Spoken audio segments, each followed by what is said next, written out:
Hello, my name is Ed Fuquay, Young Adult Librarian Extraordinaire here at Woonsocket Harris Public Library. And I'm Miss Gabby from the Children's Department. It's time for another episode of Book Talking. Now, as you can see, I'm sitting here sipping coffee from my Miskatonic University mug. And where's that from, Ed? That's from the works of H.P. Lovecraft. Okay. Yes, it's a imaginary university in a fictional town, Arkham, Massachusetts, which exists in the work of H.P. Lovecraft and the work of a lot of other writers too. Mm-hmm.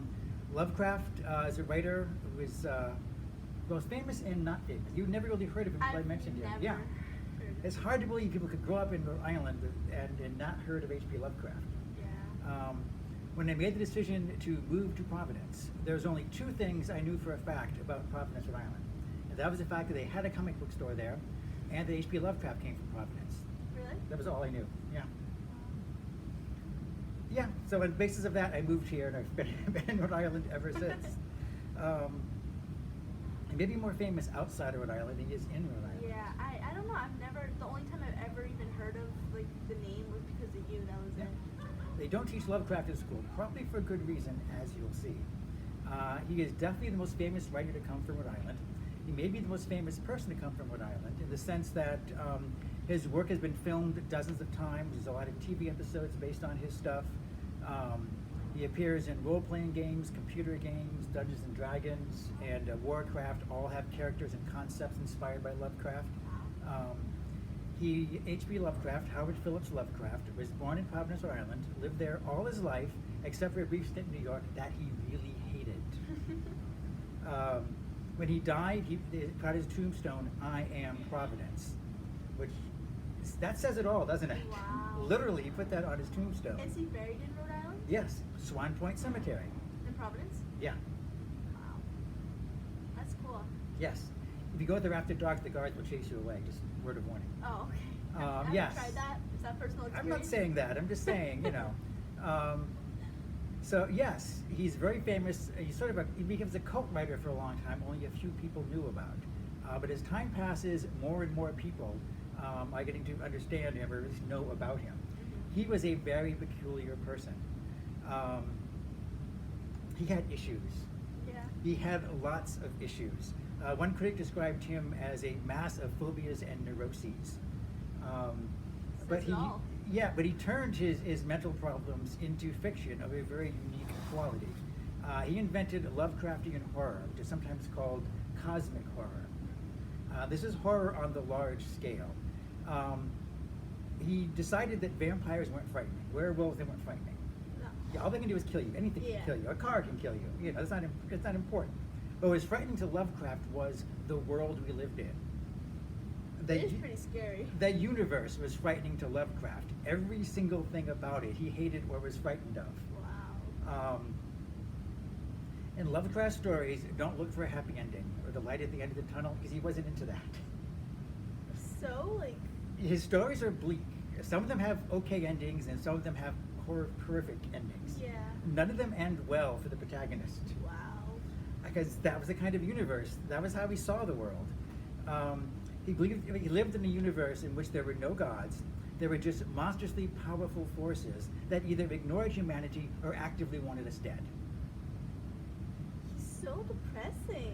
Yeah, I imagine depression was one of his many mental illnesses. How did he leave the house?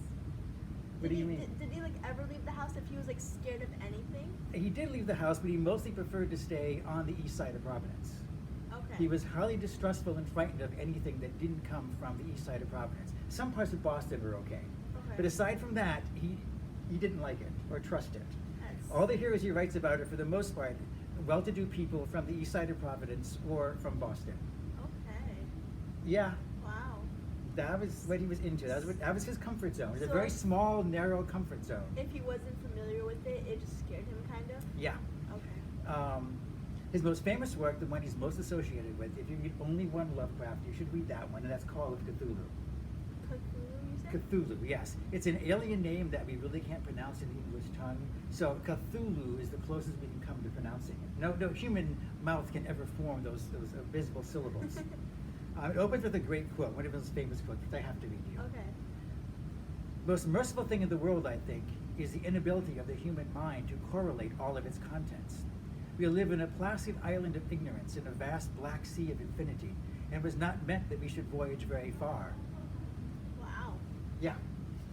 The more you know about the world, the more horrified you are by it. It's true though, Yeah. because like we're so used to like doing like the same thing. We're on a routine, so everyone just has like a solid routine that they do every single day. I feel like when we change it up, it kind of gets scary, you know? Well, So- Lovecraft once said that he was constitutionally unfit to study mathematics. I don't know, give him fainting spells, something to look at numbers. I don't know. You know, I'm gonna pull that excuse on my teacher. You should try I'm it. It gonna worked. try. It worked for Lovecraft, I guess. But he didn't understand math, didn't know any math, and therefore didn't understand most of the sciences. So it was all incomprehensible to him. Yeah. When he talks about science in his stories, it might as well be magic.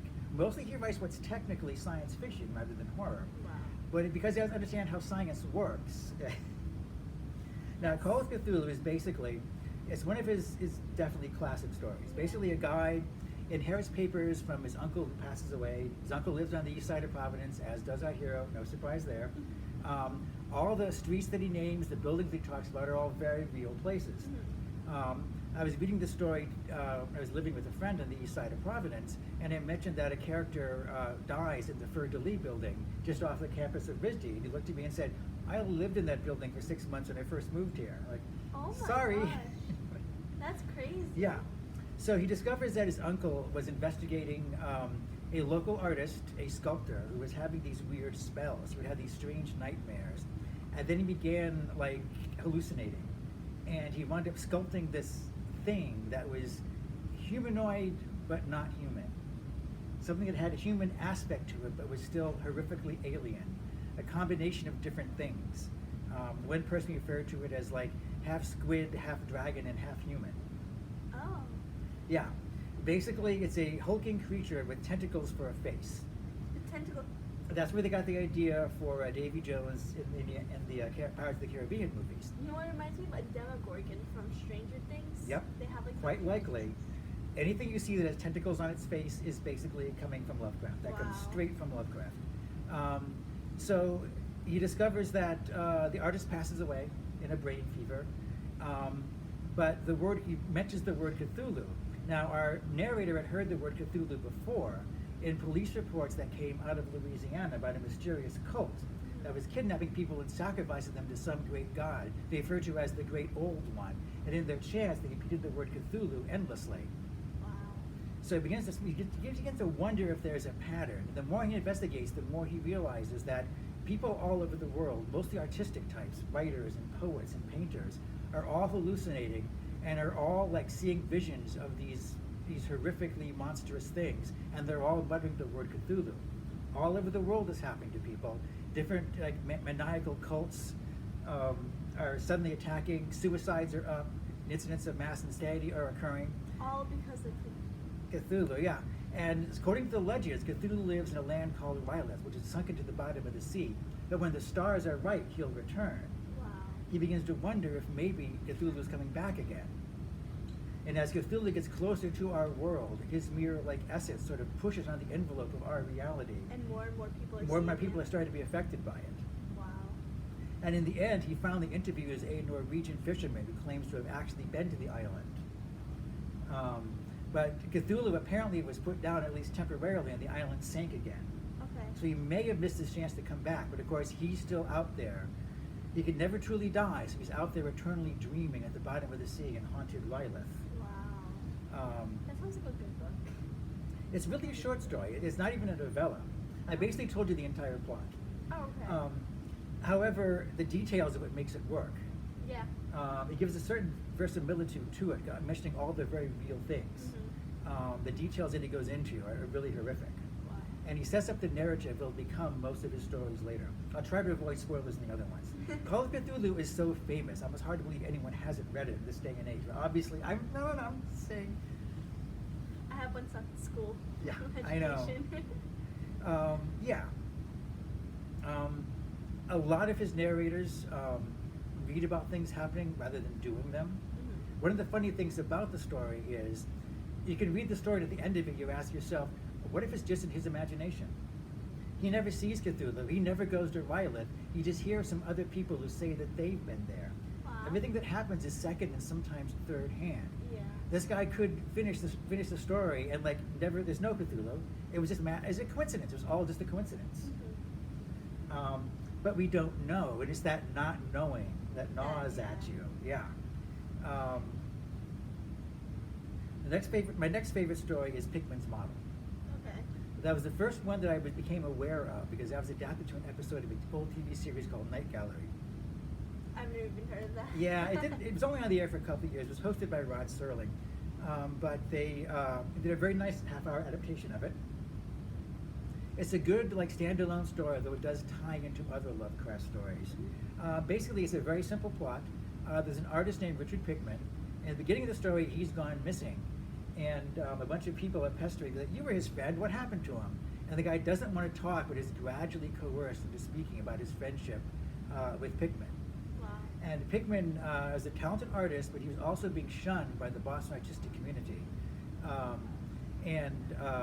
His paintings got more and more out there, more and more disturbing. Mm-hmm. And so, but our hero isn't bothered by that. He's not shocked or offended. He likes things that, kind of push the envelope a little bit. So Pickman winds up taking him to his private studio. He has all the works he hasn't unveiled to the public yet. Yeah. And things that are really shocking and horrifically awful. Things that just make your blood run cold. Wait, those are the things that he made? Well, they're all his paintings. Oh, wow. And including things like a scene of a Boston subway car where someone is being yanked out of the subway car by a creature. Wow. Yeah. And he begins to correlate this to certain rumors he's heard about things going on in Boston. Mm-hmm. And suddenly he notices that there's something awfully realistic about Pickman's work. Mm-hmm. He begins to get suspicious, and I won't tell you how it ends. Okay. But yeah. You know, something about artists that really Yeah. gets to me, they all have these works that are so messed up to the human mind, I guess. Sometimes you Yes. just have to sit there and wonder what was going through their mind when they made this. Well, Lovecraft saw himself as a tormented artist that no one really understood. Yeah. And he was literally that. So his heroes are often artists and writers and things like that. Mm-hmm. My wife's favorite Lovecraft story is only 6 pages long, The Testament of Randolph Carter. It's so short, I almost can't describe it without Saying the whole without thing. spoilers. Yeah. Basically, Randolph Carter is our titular hero. He is, like Lovecraft, a not very well-employed writer, for Weird Tales magazine, who lives in Providence. And his friend has discovered an underground tunnel under the city and goes down there exploring. And he has a telephone line that he spools out behind him so he can talk to Carter to reveal what he finds down there. That's all I'm going to say.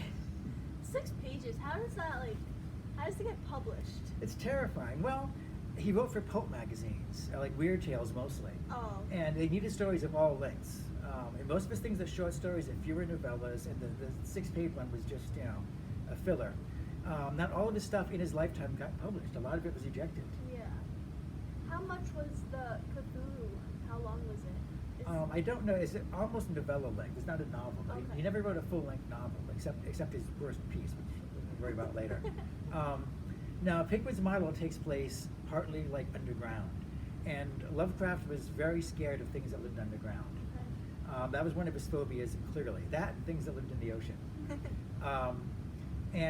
One of the peculiar things about Lovecraft was he lived on the East Side of Providence, and while he was living there, they dug the Providence bus tunnel that lets buses cut right through College Hill without having to chug up that massive hill. So all the buses going from downtown Providence to the east side cut through the bus tunnel, and they were digging that tunnel under Lovecraft's house while he was writing these stories. Oh my god. So it's no wonder he kept writing about strange underground civilizations and things like that. When it's literally happening. There's literally something happening right under his feet. And the truth is, Providence does have underground tunnels. Yeah. And I know because I've walked them.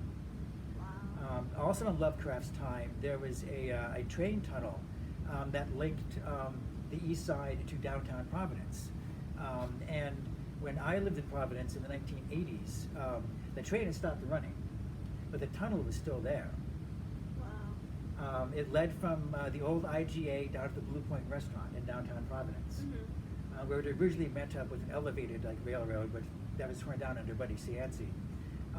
But in those days, I could walk through the tunnel from the east side all the way to Providence. The first time we did it, I didn't bring a flashlight. Was it nighttime when you did it too? It was daytime, but even if you're that far underground, it doesn't really matter whether it's day or night. Oh. There's no one there but some homeless people who were more scared than I was when I stumbled across them. And rats. But I definitely brought a flashlight the next couple of times I pulled that trick. Yeah. But that was one of the genuinely like frightening things that I've done, because I'd read Lovecraft, so I know what lurks in the tunnels under Providence. But I made it back alive, unlike some of his heroes.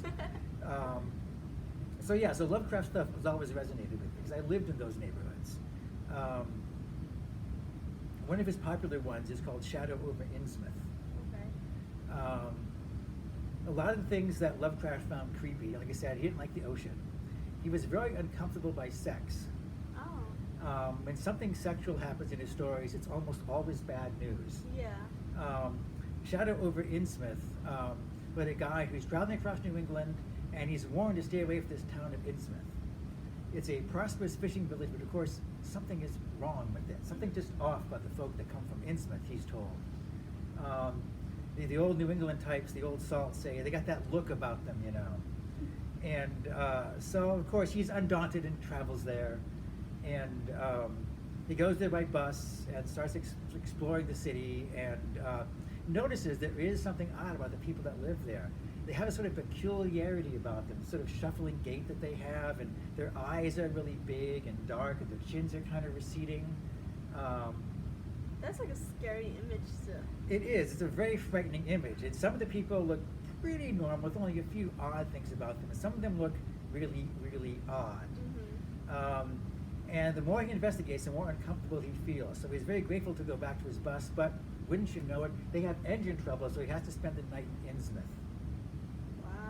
Yep. How convenient. Yeah, he eventually discovers from an old timer, because crazy old men are a very good source of information on Lovecraft stories, that the people of Innsmouth, it basically was a dying small town because all the fish had gone away. But they managed to like make a deal with something that lives out at Devil's Reef. And now they bring in tons of fish. They're very prosperous, but things are happening to the people of the city, things that aren't good. Wow. And that night they come for him, and he has to try to escape Innsmouth. Yeah. That sounds cool, though. It's very, very creepy. I don't mind telling you that much of it, because you'll figure out what's going on far faster than the narrator does. Yeah. Lovecraft's narrators are a little slow. You'll be ahead of almost all his narrators in these stories, but that's okay. So why don't they teach Lovecraft in school? For a lot of reasons. First of all, he's a very problematic writer. You can kind of tell. Yeah. First of all, start with his writing style. I often recommend books to like young people who come into the library, you know, if I know they're good. And while I think his work is good, I don't recommend it to just everyone, because it's very tough to get through a Lovecraft story. First of all, he wrote in the 1920s and 30s. That's almost 100 years ago. Oh, wow. So right away, he has an old-fashioned writing style. And then, just to make it worse, Lovecraft himself was obsessed with earlier writers who lived like in the Victorian age. Mm-hmm. So he's deliberately imitating a writing style that was already out of fashion when he wrote that way. Mm-hmm. He likes to use weird words, big words, unusual words. People stick phrases like eldritch abomination into their sentences. Like people say that every day. Yeah. I know. You'll encounter a lot of words you may never have seen before. You can learn what most of them are by inference, because he doesn't write complicated sentences, but he uses words. He likes to use a lot of words.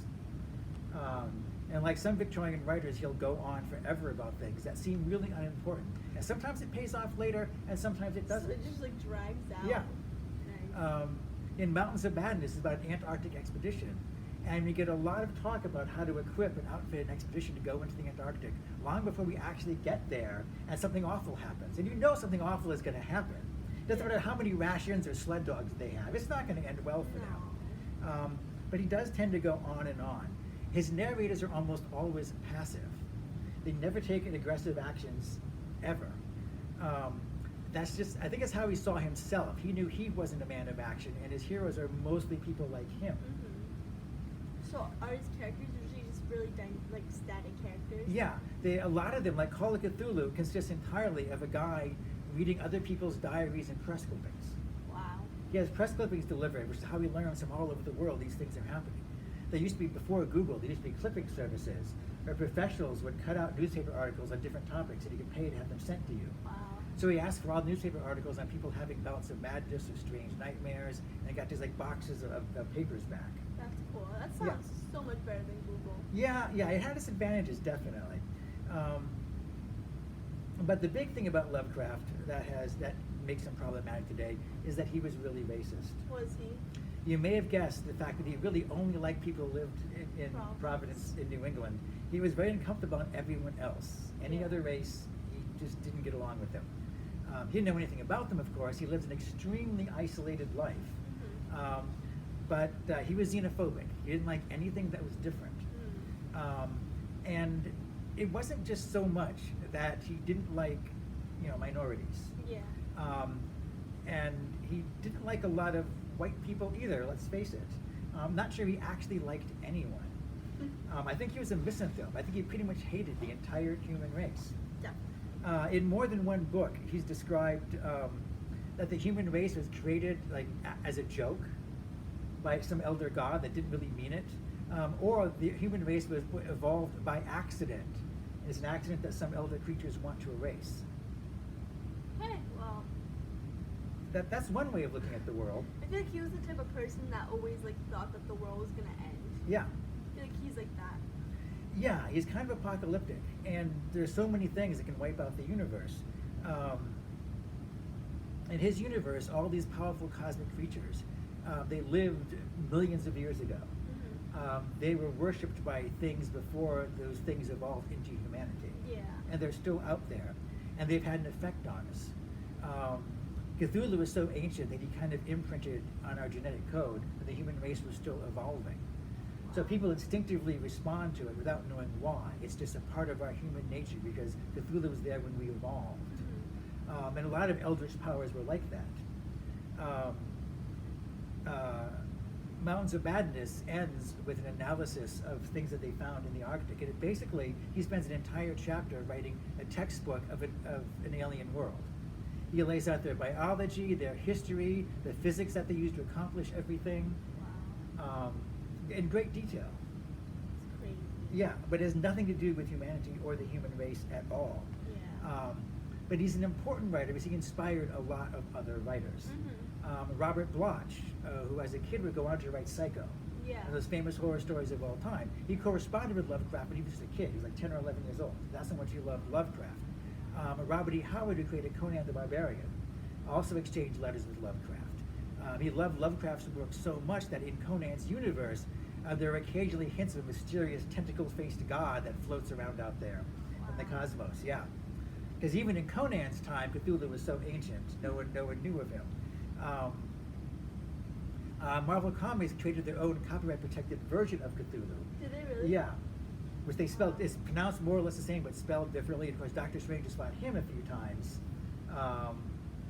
So he's inspired a lot of things. He's inspired an enormous amount of things. There's a group of writers who followed in his footsteps who were called the Lovecraft Circle. Wow. And while most of them didn't become famous, they wrote new Cthulhu stories long after Lovecraft died. That's cool. Yeah, and they kept his work in print. Things that weren't in print when he died were put back in print by a company called Arkham House. And Arkham House kept these things going for decades after Lovecraft was gone. And then gradually there was a renaissance about Lovecraft. For a while there was some copyright dispute and no one knew whether his stuff was going to be available or not. And then it all came back in print again. Now you can find it anywhere. Lovecraft's imprint, his way of looking at the world, was so powerful. If you see a story in which someone has to find a spell from an ancient blasphemous book that man wasn't meant to know, that's Lovecraft. If there's ever a story in any movie or book that you read where there's some kind of ancient power outside of our universe that wants to come into our world and destroy it, that's Lovecraft. That plot gets used again and again and again. Wait, really? He was the person that invented Yeah, that? he invented that. No one had written those kind of stories before him. So every time you see that kind of thing about some ancient god or monster being revived, that's Lovecraft. Wow. He wrote about that concept again and again. Yeah, that's literally in every single Yeah. movie or show or anything. Yeah, it's you used watch. constantly. Yeah. His viewpoint was so profound. It definitely was something that synced very well with writers. He created a world that outlived him and his many, many flaws. Yeah. His universe is still out there. And the best part is it's now being interpreted by a wide range of very diverse authors who are doing new takes on Lovecraft, new ways of looking at the concepts that he invented. Because he believed in a cosmic horror, so his horrors were universal in a way. So anyone can write about them, anyone can reinterpret them the way that they want. And because his work was never copyrighted, it's now in public domain. Literally anyone can write a new Cthulhu story, and many people do all the time. Neil Gaiman has written several stories set in a Cthulhu-esque universe. Wow. Neil Gaiman wrote an Innsmouth story, and he also wrote a Study in Emerald, which is a Sherlock Holmes story set in a universe where Cthulhu had conquered the world. That's cool. Yeah. One of the coolest things is there's also a role-playing game called Call of Cthulhu. A very popular role-playing game that's been around for a lot of years now. It's published by Chaosium. It's still in print. They put out new editions every now and then. It has dozens of supplements. And it allows you to role-play in the universe of H.P. Lovecraft. So instead of playing Dungeons and Dragons where you rush around with a sword killing monsters, you get to play a hero in a universe of cosmic horror that's trying to kill you and there's nothing you can do about it. That's awesome. Yeah. That's really cool. I played several Call of Cthulhu games with my old role-playing group. It was the first game to have a sanity meter. One of your stats, aside from like strength and speed and so forth, is sanity. And as things happen to you, and they will, the more things that happen, the more sanity you start to lose. Until you really start to lose it. I played a character once who started developing schizophrenia, and I was exhibiting like random personality traits that we rolled by the game master while we played, that I had no control over. That's awesome. The game master says, okay, you're paranoid for the next like 2 rounds. Okay! That sounds so fun. It can happen to anyone, yeah. Is it like an online thing, or is it more like... It's tabletop. There are online versions. Wow, that sounds so fun. Yeah, it is. I could tell it's a popular game because several years ago I attended a ceremony at Lovecraft's grave for the anniversary of his birth. And it was run by Rory Raven, a Providence personality who's a big Lovecraft fan. And as he was discussing Lovecraft, it was gathered about 20 of us, my wife and I were there. And as we were talking, a car came by and it backfired really loudly. It made this huge boom, and everybody jumped. And so he says, okay, everybody make a sanity check now. And he mimed rolling dice. That's amazing. The fact that it's like a joke. Yeah, That's we all cool. got the joke too. So yeah, Lovecraft, he's a problematic writer. He can be a difficult writer. Yeah. But his viewpoint is so profound and disturbing. Definitely. Even from the little that you told me. Yeah. Crazy. Yeah, it's definitely, he's one of the few writers that actually put nightmares in my head. Wow. Walking Through the Tunnel would not have bothered me if I hadn't read Lovecraft. Yeah. I'm not afraid of the dark, but Like knowing what he Yeah. wrote about. these are some of the same tunnels that he talked about that I walked through. Yeah. Yeah. Wow. So in your head the whole time you were just picturing all the Oh, stuff yeah. that he wrote about? Uh-huh. Wow. That's crazy. Yeah, the streets he writes about, I think, oh, I live a few blocks from there, The college, the one that's on your cup, was that based off of a real college? It's not one college, it's based off of several colleges. He lived very near Brown University, and he really liked Brown. He wanted to go there, but he couldn't afford it or couldn't get in or something. All of his papers are now in the Hay Library at Brown University. Wow. And so they own everything, the books that he owned when he passed away, all of his personal correspondence, his letters. They have the original manuscripts of almost all of his stories. See, they wanted nothing to do with him until he died and became famous. Yeah, they collected all of his stuff. It's in the special Lovecrafts collection. You can go there and study it. Yeah. I've seen it. It's amazing. I've actually seen a hand-penciled sketch of Cthulhu that Lovecraft drew for a fan. Wow, that's awesome. Yeah, so that's what Lovecraft thought Cthulhu looked like. He was not much of an artist, but you can definitely see what he had in mind. Like, He isn't drew there that. handwritten letters and Yeah, stuff like on the bottom of a letter, he sketched what he thought, because someone said to him, I'm trying to picture him in my head and I just can't. And so Lovecraft helpfully sketched, for this kid, a drawing of Cthulhu at the That's bottom of it. That's one of the awesome. only official depictions of Cthulhu ever. Wow. And so that's at Brown University? Brown University, the Hay Library. Wow. There's rumors that Brown University contains a copy of the Necronomicon. Okay. I can't say whether it does or not. I will say that the Hay Library does have a book that's bound in human skin, though. Yeah. Really? Human skin, it turns out, human skin is very good for bookbinding, it turns out. Does it preserve the book? Yeah. Or, really? It's better than leather, it's more flexible. Yeah. A little sketchy. It's a little sketchy. I interned at the Hay Library at Brown. I spent a whole summer there, so it has treasures like you would not believe. I'm not gonna get over that. Like, where do they get the skin from? Like, are they like skinning people? I don't know. Is it like a dead body that they just go to a morgue and get? I'm not sure where it comes from, but yeah, they definitely do have one. It's part of their collection. That's good. Good, yeah. Anything else that's I think I should stop there. yeah? This is- Why stop there? We already know that they have human skin. Yeah. You can't get much more than that. That's funny. Hopefully I made Lovecraft interesting to you. If you do decide to read Lovecraft, you'll understand his issues and plow right through Definitely. the good parts. I never realized like how interesting it was, I guess. Well, he wrote a long time ago. His style of writing isn't popular, but his ideas and concepts Yeah. are borrowed by everyone. And especially knowing like his background on like the way he thought. Yeah. I feel like that makes it so much better just knowing like how much he hates the world. Yeah. So, no, I might actually have to go and read some of his books. The annotated volumes, like this one, is a huge, thick volume, but it also contains like a dozen stories in it with footnotes explaining all the words. Lovecraft is referring to, such and such, That is great because if I don't Yeah. understand anything, that would be amazing. Yeah, he quotes writers that I've never heard of. There's a handful of footnotes that say, this is a passage from such and such. Is it like a library book? Yes, Okay, great. So we have it in the library. we do. This is one I actually haven't cataloged yet. I got it because of its nice blasphemous cover. I know, it's really pretty. It's gorgeous. It's yeah, nice. yeah. So wait, that's going to be on our shelves too, It right? will be soon. Yes. Okay, great. One of us has to catalog it. One of us has to prep it for the shelf. And So I'm the they- person who preps it for the shelves. So, nice. All right, so that's our Halloween episode. Yeah, that was fun. Good. I'm glad you enjoyed it. Yeah. The Lovecraft is a bad rap from a lot of people, and I understand why, because he's very problematic.